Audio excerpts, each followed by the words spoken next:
好，今天的节目，咱们的综艺联曼联又爆了大冷输球了。然后是皇马对西班牙人绝杀，接下来是热刺的比赛，多特蒙德和拜仁的超级杯，还有国米对猛扎的第一轮。节目最后是今天的转会市场和重磅新闻。感谢大家的支持，感谢您的点赞热推。如果喜欢，可以订阅咱们频道，并且点击小铃铛选择全部，这样就能第一时间收到视频。这里是老 K 足球新闻，一个有温度的足球频道。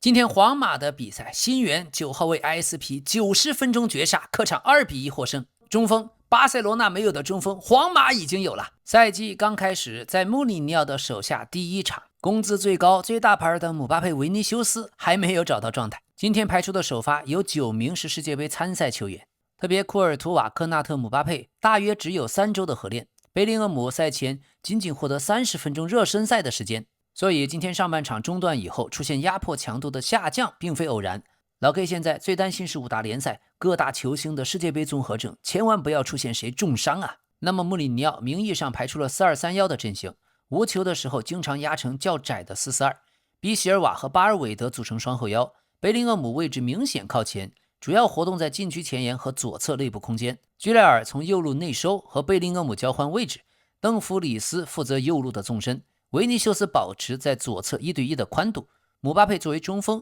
但是会向两侧移动接球，所以穆里尼奥希望的贝林厄姆是更加靠近球门去连接锋线，而不是长期回撤组织。刚开场皇马的压迫非常积极，前场球员非常主动地封锁西班牙人短传的路线，迫使对面的门将和中后卫只能直接长传。开场约18秒，居莱尔便已经在对方禁区附近完成抢断。第9分钟，贝林厄姆的进球，这不是普通传中，而是一次明确设计过的前场定位球。居莱尔从左侧将球送入6码区和点球点之间，贝林厄姆摆脱盯防后前插，西班牙人的防线注意力集中在中后卫和姆巴佩身上，贝林厄姆就利用了启动的优势完成了头球，1-0开了个好头。这是本场皇马最成熟、执行的最清楚的进攻方案。但是领先仅仅10分钟，皇马在前场的压迫强度瞬间下降，阵线被拉长，姆巴佩跟维尼修斯没有持续的回到统一的压迫线，比席尔瓦和巴尔韦德既要保护中路，又要为两侧补位，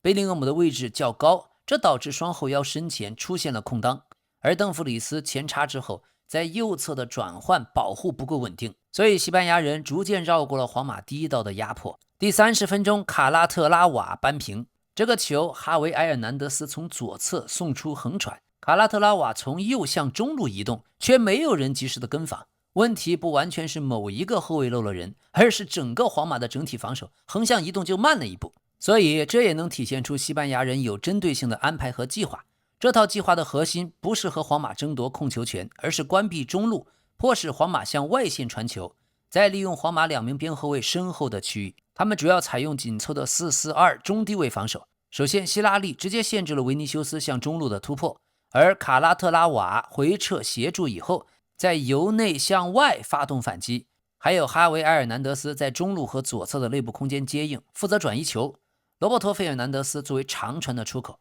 多南在迪奥曼德登场以后，多次回追协助，形成了2对1。所以前70分钟，西班牙人都很好的基本执行了不给皇马身后的空间。比赛到了下半场，穆里尼奥开始调整。第64分钟，库库雷利亚和迪奥曼德上场，皇马开始增加在两侧的宽度。第80分钟，阿诺德、卡马文加、埃斯皮上场，场上的分工开始明确。阿诺德负责更早、更直接的向禁区内传球，库库雷利亚增加在左路的套上，迪奥曼德负责右侧持球冲击，埃斯皮就站在禁区中央，作为中锋，他迫使中后卫不能随意向前，这也让姆巴佩由此获得了围绕中锋去活动、冲击第2落点的空间。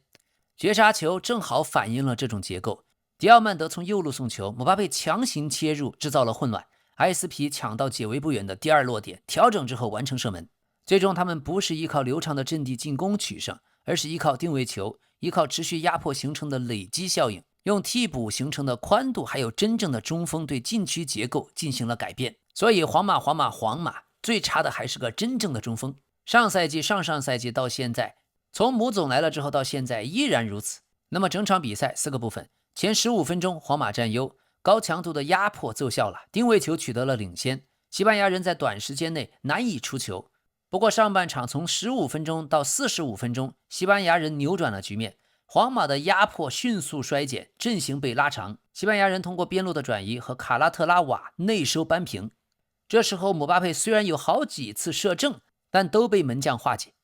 34岁的塞尔维亚门神德米特洛维奇多次防住了皇马的关键球。第三个部分，下半场前25分钟，皇马重新取得控制，贝林厄姆的头球击中横梁，姆巴佩随后面对近距离的机会却顶偏了。皇马的控球很多，但运动战创造力不稳定。第四个阶段最后20分钟，替补上场决定比赛。西班牙人最终体能下降，并且只能收缩到禁区内。穆里尼奥提供了宽度、传中能力和真正的中锋。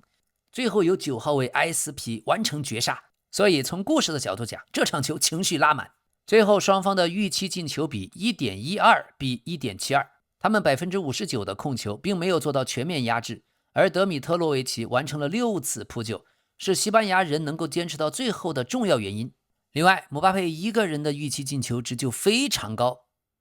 却错失了3次绝佳机会。但这不算什么，整了容的维尼修斯表现更差。对方的边后卫明显用犯规在搞心态，所以在西甲踢久了，所有人都知道维尼修斯唯一的弱点就是心态。仅就第一轮的表现，阿森纳球迷没有得到维尼修斯应该比较庆幸。现在看来，措利斯似乎不差。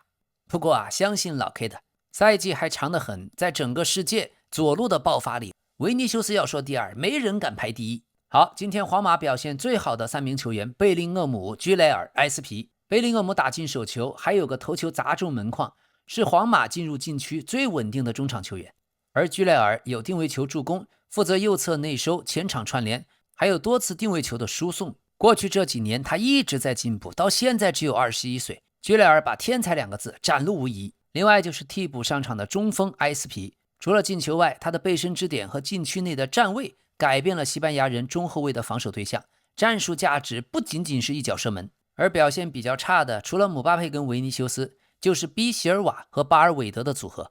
这对后腰传球的控制还可以，但在前场压迫失效以后，对内部空间和转换时候的保护不足。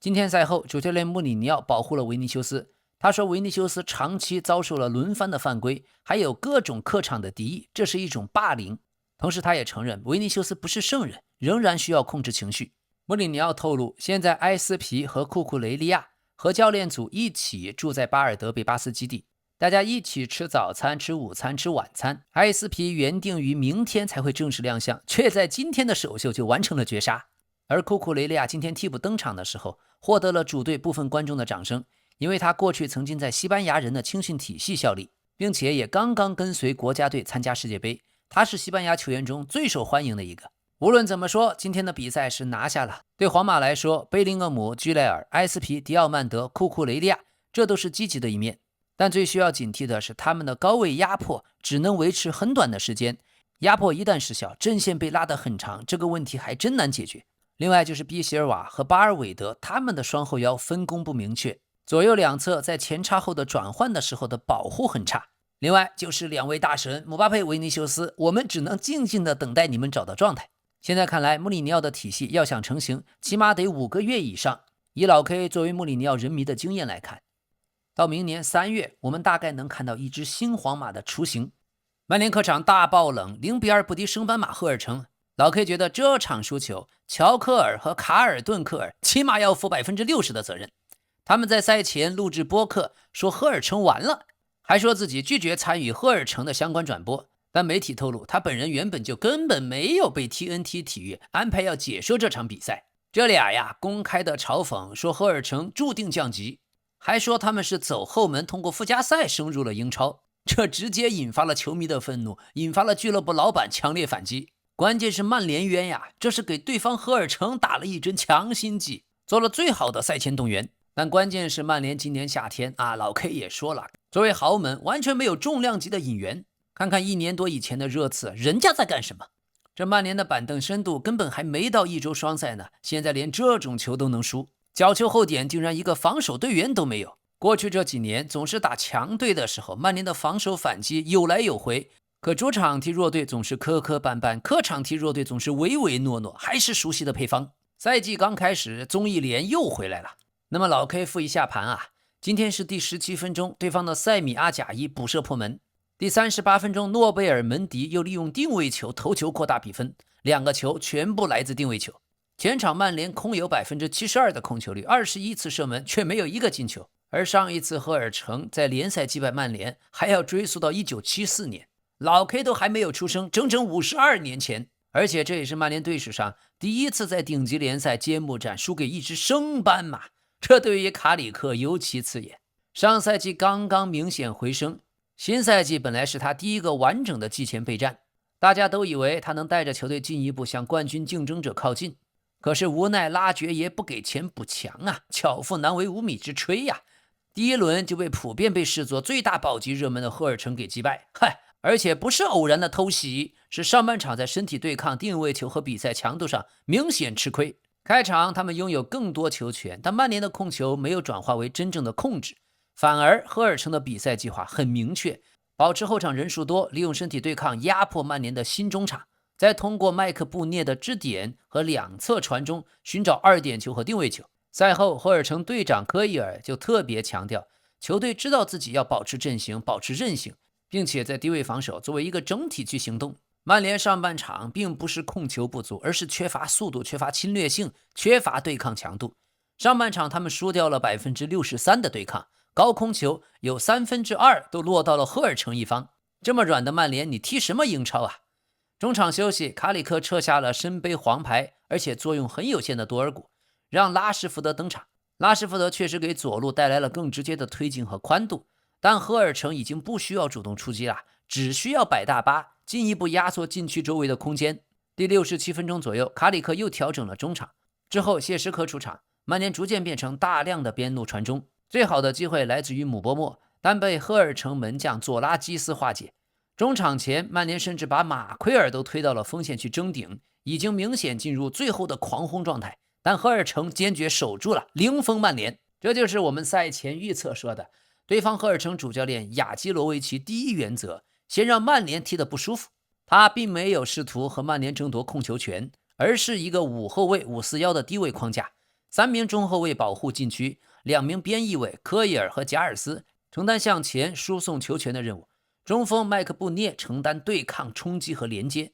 这个体系最大的针对性就是他故意允许曼联在相对安全的区域控球，却尽量压缩自己的中路和内部空间的纵向线路。结果非常明显，曼联空有大量控球，但最终被迫只完成了34次运动战的传中，这也是曼联过去8年在英超单场最高的运动战传中次数。可以说，这个数字本身已经说明赫尔城成功的把曼联的进攻赶到了边路，并且值得注意的是，那么多传中，曼联的首发阶段却没有一个中锋，传来传去，谁去攻击5后卫的高空防区呢？没有。所以第二件事，库尼亚的伪9号名义上站在最前面，反而帮助了赫尔城。库尼亚不断地从3名中后卫身前游走到其他的区域，希望参与到组织，这却导致禁区中央根本就没有一个真正能够固定牵制中后卫的中锋。这一点和赫尔城的结构形成了完美对应。当库尼亚离开中锋区域之后，赫尔城的3中卫没有人必须要跟出去，他们可以留在禁区里处理传中就行了。面对赫尔城这个身体条件非常强的后场体系，库尼亚也好，姆波莫也好，正面对抗根本占不到便宜。于是出现一个恶性循环，库尼亚回撤接球，禁区里没有中锋，曼联被迫走边路，大量的传中进入到禁区，却是赫尔城人数明显占优，赫尔城直接解围就完事儿。到了比赛后期，才让谢什科登场，才让马奎尔被推高，这恰恰反映了卡里克呀，你明白晚喽。如果比赛最终必然变成传中战，你必须派2个高中锋或者高中后卫，对吧？需要有人占据6码区，站到对方中后卫身前。所以战术问题，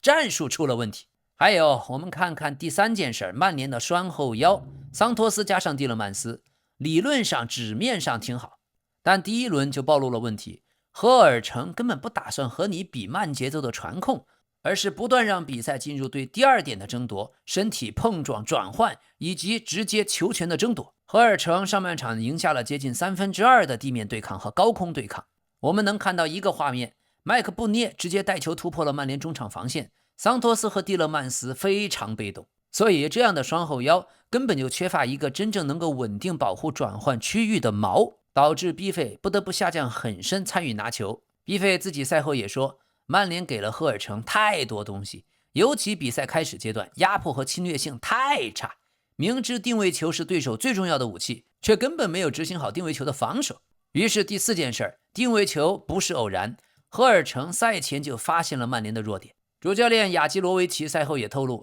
教练组赛前专门就发现曼联在定位球防守中有一个弱点，但是当记者要求他详细解释的时候，他没有说，只表示这是属于他们自己的秘密。但我们可以看一下第一个球角球进攻，麦克布涅射门制造2点，阿贾伊补射。第二个球前场任意球，斯莱特传中，门迪的头球。有一个数据，从卡里克重新执掌曼联以来，同期只有很少的英超球队在角球丢球的数量比曼联更多，曼联已经丢掉了6个角球了。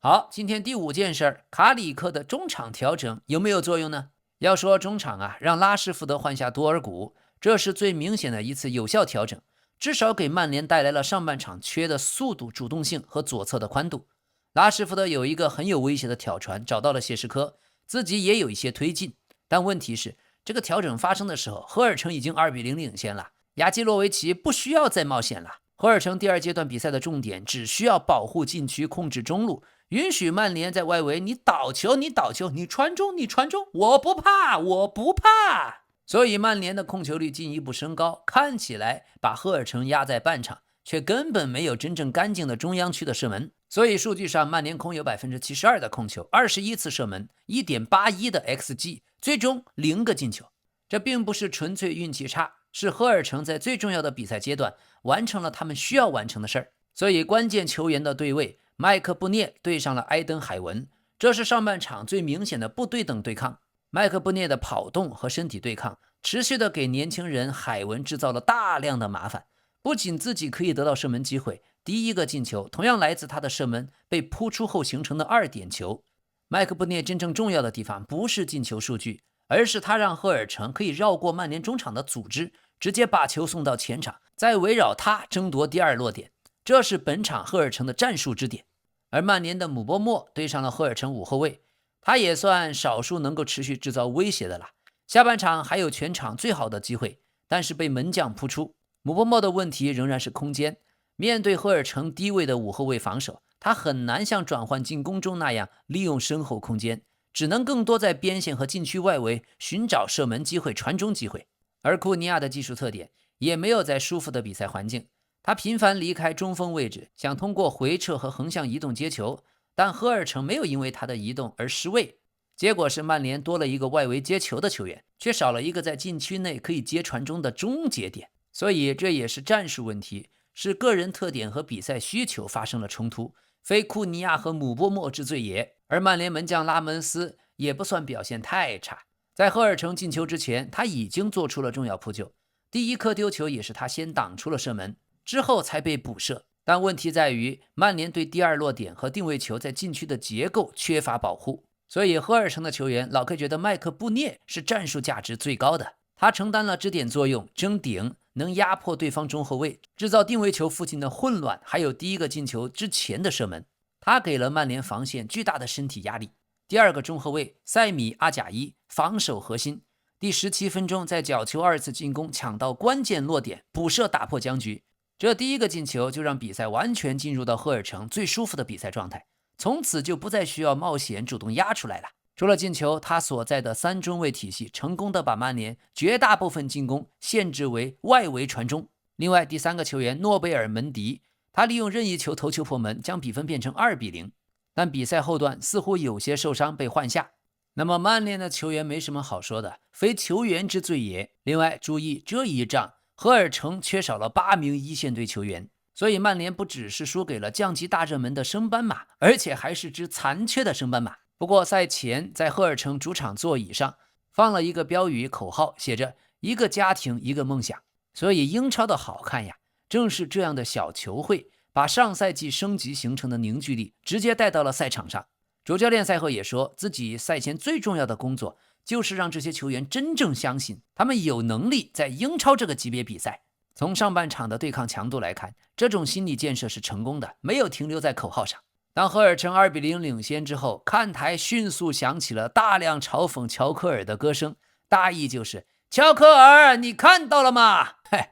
这些外界赛前的轻视实际上是球队的额外动力。足球场上已经发生太多类似的故事了。另外，老 K 多提一句，荷尔城的中场球员马特·克鲁克斯，他小时候曾经在曼联青训体系待过，但大约14岁被放弃，之后只能一路在其他俱乐部重新证明自己，如今却以荷尔城球员的身份在英超揭幕战击败了老东家曼联。赛后，克鲁克斯还和斯莱特接受采访，拿自己开玩笑，说自己和队友可能是英超最便宜的中场组合。是的，荷尔城并没有靠巨星赢球，这才是足球属于足球的故事。赛后，他们的老板阿昆伊利卡利在看台上激动地庆祝，进入了狂欢状态，完全控制不住兴奋的情绪。这是最好的能说明这么一场开门红对一支刚刚回到英超的俱乐部意味着什么。其实卡里克上赛季成绩那么好，按理说大家应该信任他，但是在此之前已经有过索尔斯克亚的故事，当年也是作为临时主教练上任之后一度成绩极好，可后来很快证明自己根本不是那块料。所以卡里克执教的完整第一个赛季，在第一轮比赛结束之后，已经有球迷喊下课下课。最后给大家看一张图，您能分清谁是谁吗？这要到了西游记演沙和尚，两个都不用化妆。我只能说姆波默身边站着马兹拉维，马兹拉维身边站着姆波默，一个勒布朗，一个詹姆斯，一个脑袋略宽一点，一个下巴略长一些。在比赛中，在比赛后，所有曼联球迷脑子只有一个名字，胖虎卡塞米罗。他们就那么差钱不愿意跟你续约吗？热刺客场输了个布伦特福德0-3。老 K 的赛前前瞻已经提醒了，博彩市场的专业资金确实有两把刷子。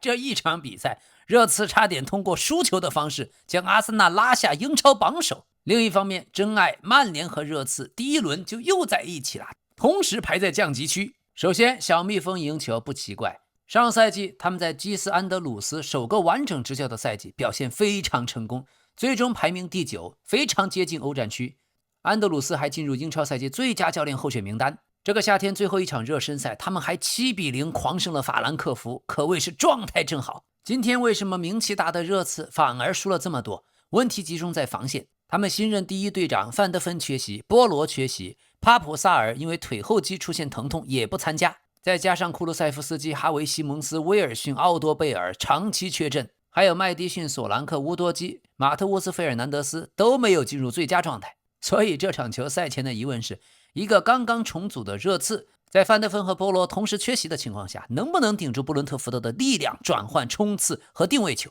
今天小蜜蜂的刘易斯波特12分钟就首开纪录，亚内尔特第33分钟扩大比分。今天的比赛一开场，小蜜蜂迅速把比赛导向自己最舒服的模式，高强度的身体对抗，快速抢第二点，边路冲击，直接寻找热刺新后防线身后的巨大空间。第12分钟，马马杜桑加雷从右侧向前推进后杀入禁区，倒三角传到了另一侧跟进的刘易斯波特，后者直接完成破门。第33分钟，里沙利松背身处理球失败，布伦特福德迅速夺回球权。贝利瓦尔随后在对抗中也没有真正的阻止延森远射被金斯基挡出，亚内尔特第一时间补射得手。中场休息已经出现了热刺远征球迷的嘘声，德泽尔比立刻连换2人，本坦库尔换下贝利瓦尔，8500万英镑新买来的马特乌斯·费尔南德斯替下加拉格尔。可第49分钟，布伦特福德利用角球再次击穿热刺，内森·柯林斯后点头球做球，桑加雷射门被挡，卡约德补射破门。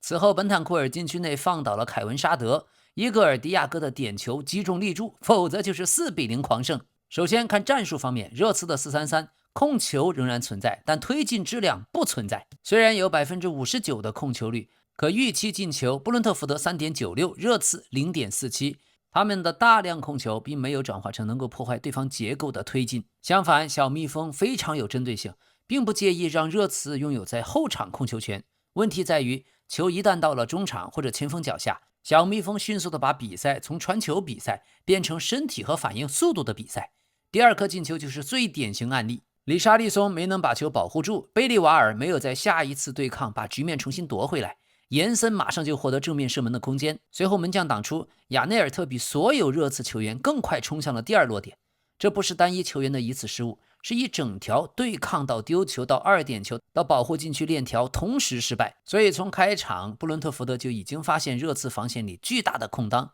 通过两侧传中持续的制造混乱，这和热刺后防线的陌生程度有关。4后卫里面有3个都是新人，右后卫还只有20岁阿奇格雷。热刺在边后卫被拉开以后，中后卫和边后卫之间内部空间保护不足，中场第一道防线又不断的被桑加雷、延森等人突破，所以范黑克和塞内西经常需要面对正面冲击或者对自己身后的跑动。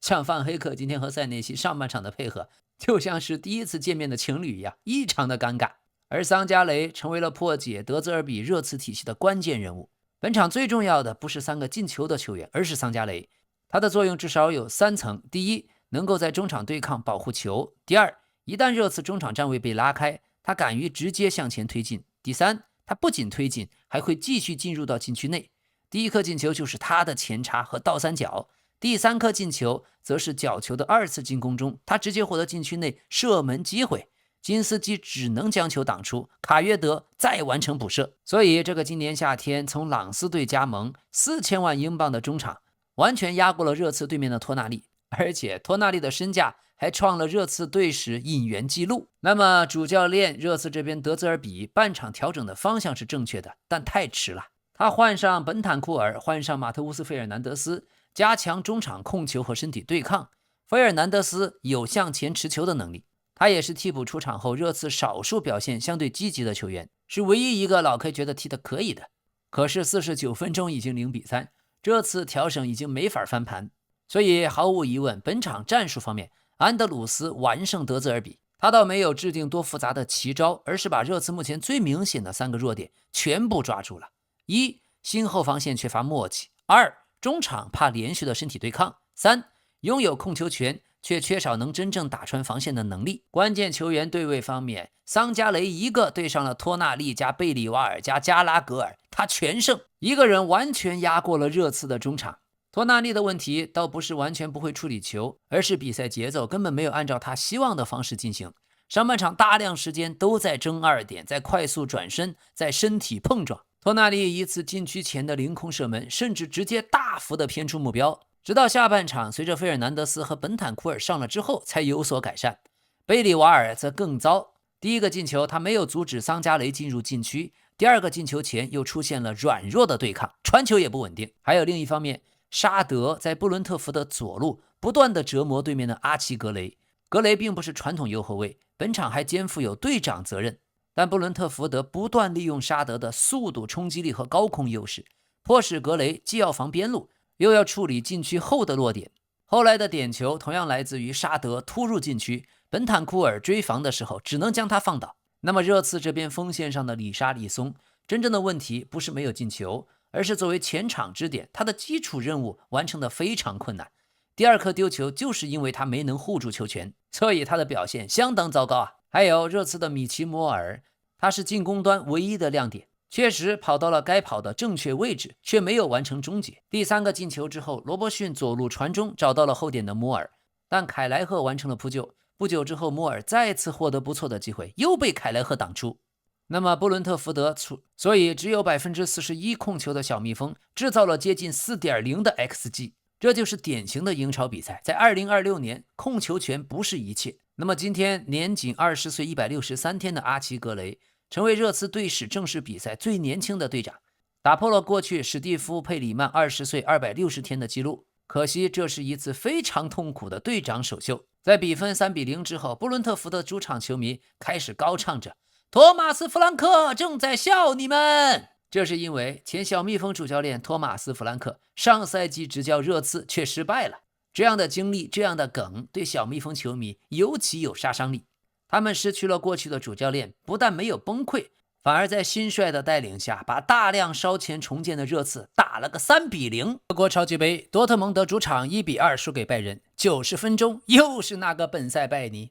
一次两次能说你倒霉，这次数多了，只能说水平纯菜。今天的拜仁凭借布朗在第28分钟的进球，奥里塞在第46分钟的比赛2-1获胜。多特蒙德第75分钟，法比奥席尔瓦追回一个，这已经是队史上拜仁第12座德国超级杯。现场81365人满座，但虽然赢了，拜仁赛季初却还没有完全找到节奏，尤其下半场。今天第42分钟，朱利安·瑞尔森传中，本塞拜尼在越位位置参与进攻，进球经过 VAR 检查被取消。尽管没有触球，本塞拜尼却构成了越位干扰。还有第90分钟，他高速的铲抢塞巴里，鞋底铲到了对方的脚踝，主裁判当即出示红牌。总体来说，这场比赛可以压缩为3个阶段。第一阶段从开局到第25分钟，多特蒙德保持了紧凑的阵型，尝试逼抢，尝试反击。拜仁控球更多，但传球精度和最后一脚没有完全进入状态。第二阶段从第28分钟到半场，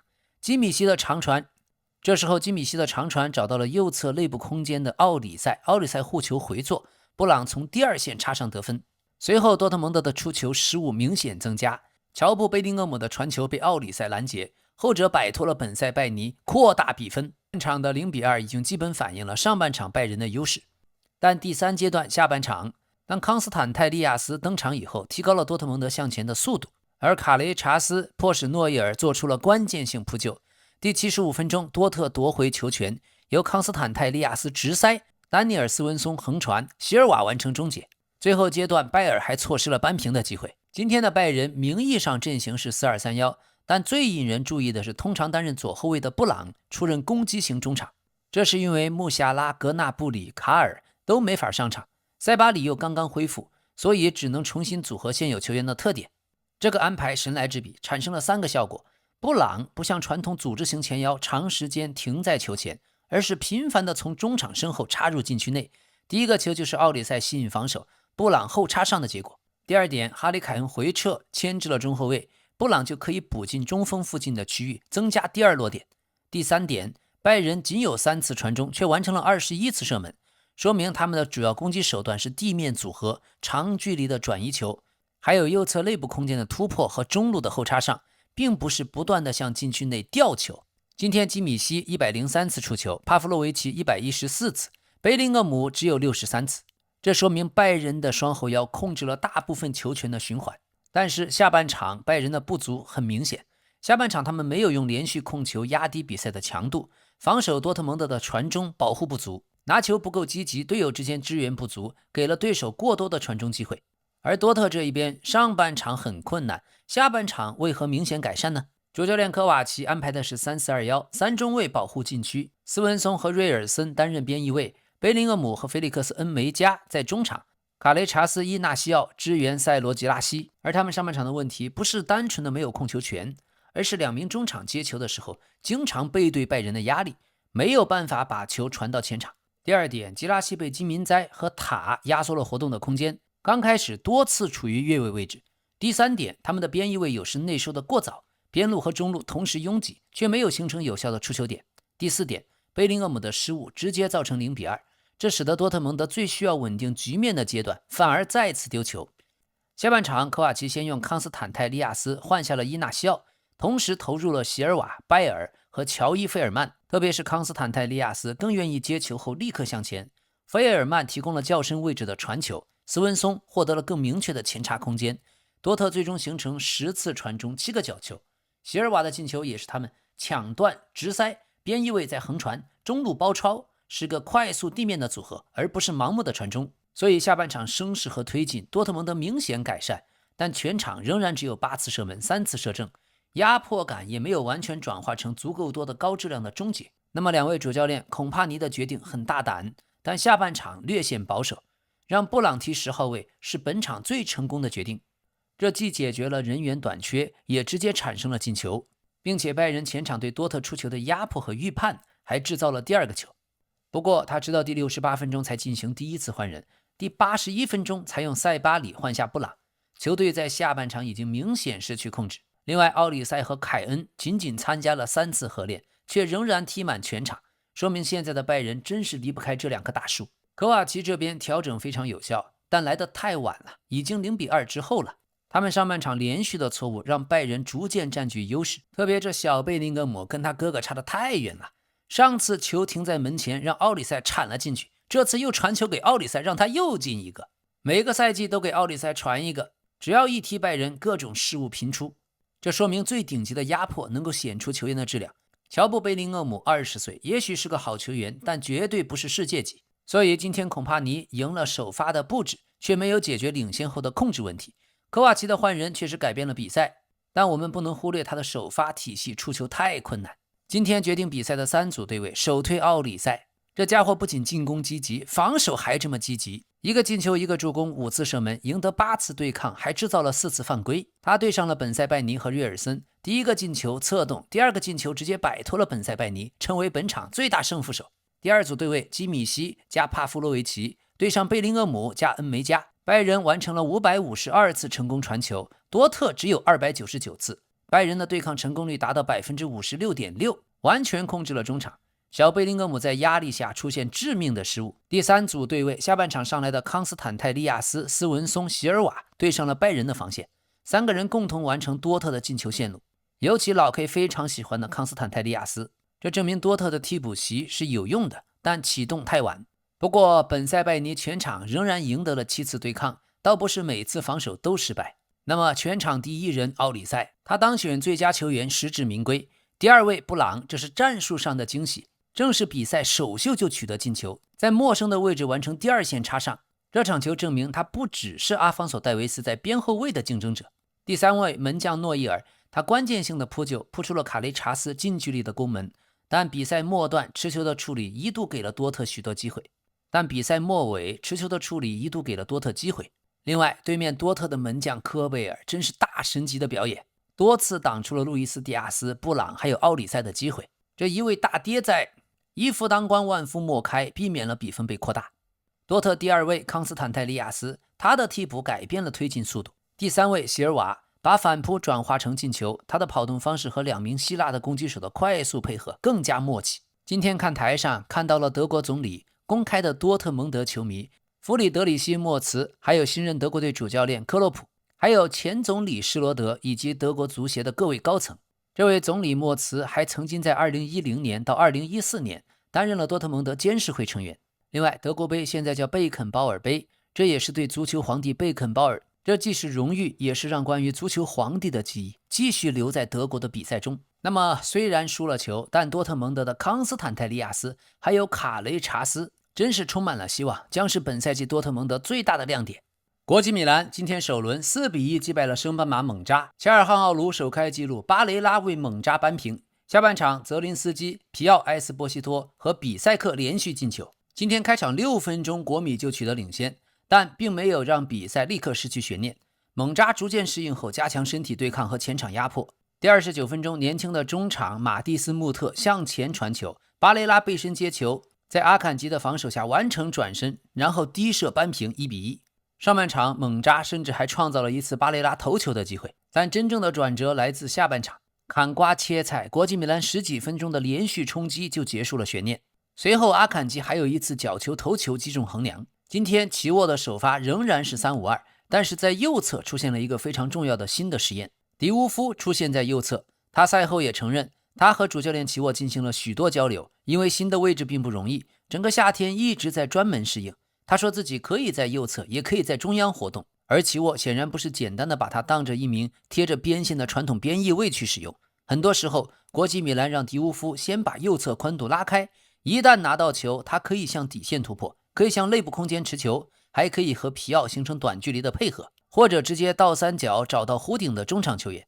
结果他的2个助攻恰好展示了价值，一个找到后插上的切尔汉奥卢，一个低平球找到门前的皮奥。赛后国米官方直接把迪乌夫评为本场 MVP。 不过他的新位置并非没有代价，迪乌夫在防守在回撤方面仍然存在一些空当。另外，对面的猛扎没有直接摆一个很深的541死守，尤里奇相反要求球队保持他非常鲜明的特点，主动向国米的中后场施加压力，制造1对1，积极争抢第2落点。所以猛扎的压迫和对第2落点的处理给国际米兰制造了困难。国米的问题主要有3个：第一，后场拿球速度偏慢；第二，部分球员在猛扎贴上身来抢之后处理球不够干净；第三，国米领先后明显降低了比赛速度，却没有完全控制住猛扎的反击的起点。所以对面尤里奇式的进攻不需要大量横向传递，一旦抢得向前的机会，立刻寻找前场的身体对抗。1-1的扳平球就是这种情况的集中体现。而国际米兰的阿坎吉和对面的巴雷拉的对位是上半场最危险的警报。现在看起来，如果齐沃继续让3中卫保持较高的站位，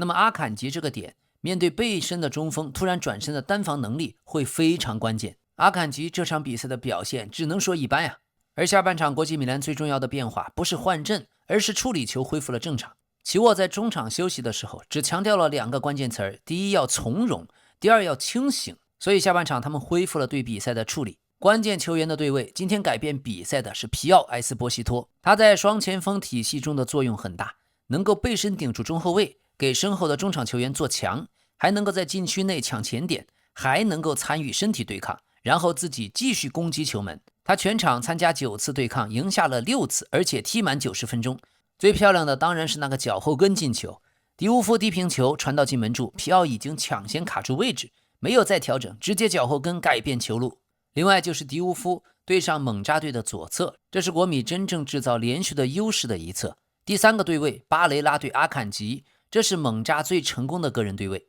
古斯塔沃·巴雷拉不是整场都获得大量机会，但他把猛扎队最重要的一次机会变成了进球。今天国际米兰这边除了皮奥，除了迪乌夫，还有劳塔罗·马丁内斯，但是在锋线上皮奥明显比他更加活跃，他上半场的威胁非常有限。第54分钟左右，齐沃就很早的用伯尼将他换下。好，今天第75分钟替补登场的斯通斯是第一次在梅阿查球场正式亮相，而换下的恰恰是过去在曼城的队友阿坎吉。另外第83分钟替补上场的亚历山大斯坦科维奇，他的父亲德扬斯坦科维奇大约22年前是国际米兰的中场核心之一啊。小斯坦科维奇12岁就加入了国米青训，如今第一次代表一线队。当他登场的时候，球场上还有过去一起长大的青训伙伴皮奥埃斯波西托。那么本场替补席上的斯彭斯，刚刚加盟的科蒂斯琼斯没有出场。这2位来自英超的大哥一旦投入到训练，国际米兰今年的联赛冠军手到擒来呀。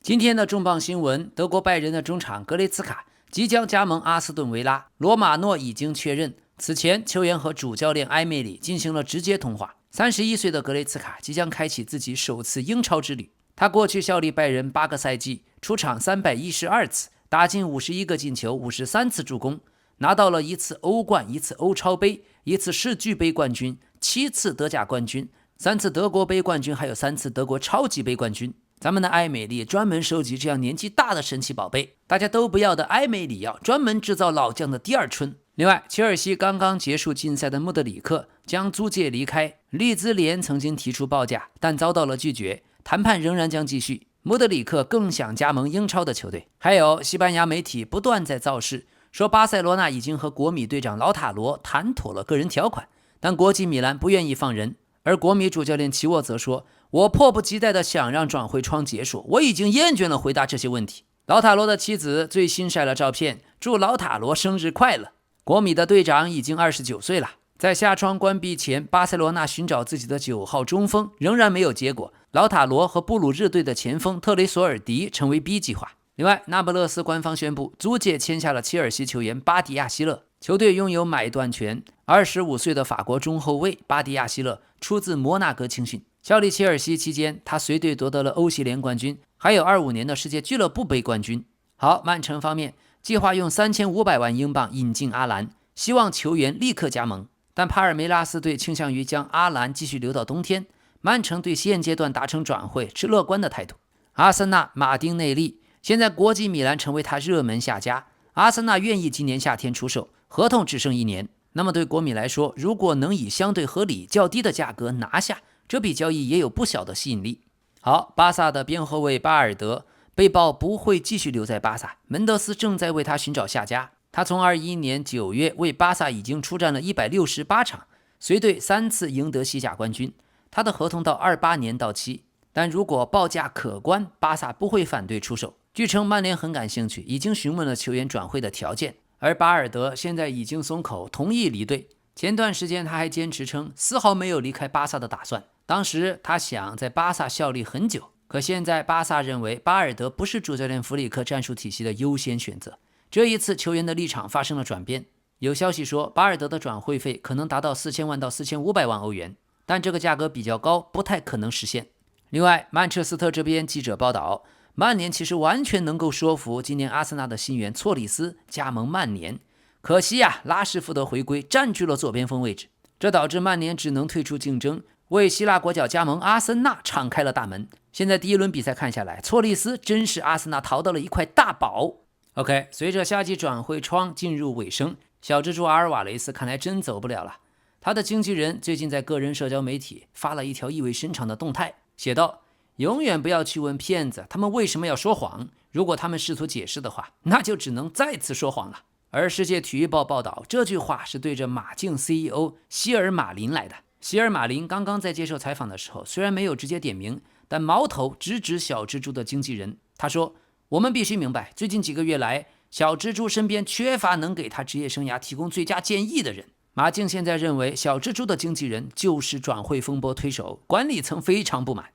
OK， 韩国这边18岁的韩国小将金义健将加盟贝尔格莱德红星。他过去成长于全北青训，本赛季如彗星一样在 K 联赛出道，以17岁11个月4天的年龄打进了职业首球，给人深刻印象。过去他身体一般，但现在把身体练出来了，直接登陆欧洲。好，巴萨的德容现在尤文图斯重新盯上了他，考虑租借加买断，巴塞罗那也可能借此释放薪资空间。虽然此前德容已经续约到2029年，但随着罗德里的到来，再加上自己的膝伤，还有和主教练弗里克的关系已经越来越复杂，他在球队中的位置出现了变数。而拜仁方面，据报道已经开始考虑后凯恩时代，他们将哈兰德列为未来中锋重磅候选。拜仁内部认为，未来2到3年内，哈兰德很可能接替凯恩，而现阶段这更多属于长期关注和规划。好，曼城的尼科冈萨雷斯对离开曼城持开放态度，但一些队友在尝试说服他留下。